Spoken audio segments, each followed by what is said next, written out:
रात के करीब 8 बजे वसई की एक नॉर्मली बिजी गली, जहां रोज की तरह लाइट्स जल रही थी, लोग आ जा रहे थे, और एक गोल्ड शॉप, अंबिका ज्वेलर्स, जहां सब कुछ बिल्कुल नॉर्मल लग रहा था।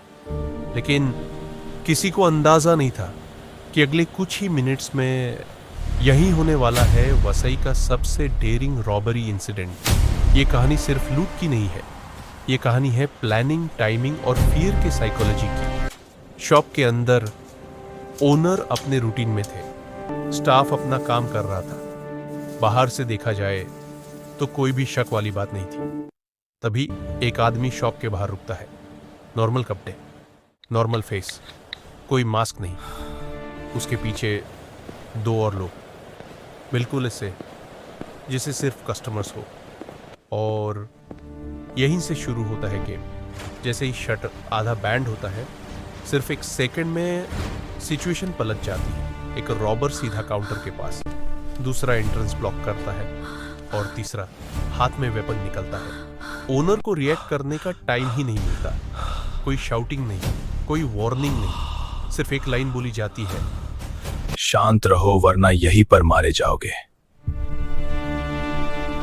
स्टाफ बिल्कुल फ्रीज हो जाता है। ओनर के हाथ कांप रहे थे। रॉबर्स को पता था कहाँ गोल्ड रखा है, कौन सा ड्रॉर इंपॉर्टेंट है, और कितना टाइम उनके पास है। ये कोई रैंडम क्राइम नहीं था, ये पूरी तरह प्लान था।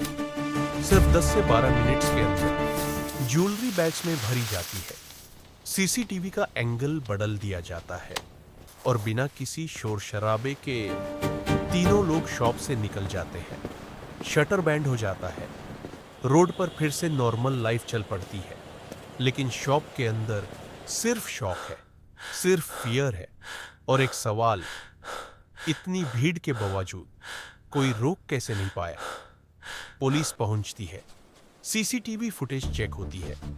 पूरे वासई में पैनिक फैल जाता है। गोल्ड शॉप्स अलर्ट हो जाते हैं, सिक्योरिटी बढ़ा दी जाती है।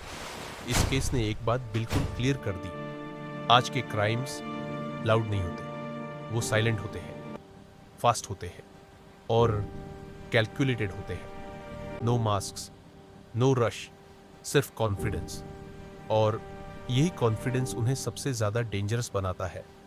वसई अंबिका रॉबरी सिर्फ एक लूट नहीं थी, ये एक वार्निंग थी, ये एक रिमाइंडर थी। अगर प्लानिंग हो तो सिर्फ 10 मिनट का क्राइम जिंदगी भर का ट्रॉमा छूट जाता है।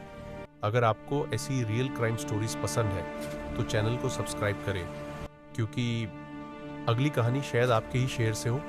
आप क्या सोचते हो, क्या सिर्फ सीसीटीवी से ऐसे क्राइम्स रोके जा सकते हैं? कमेंट करके अपनी राय बताएं।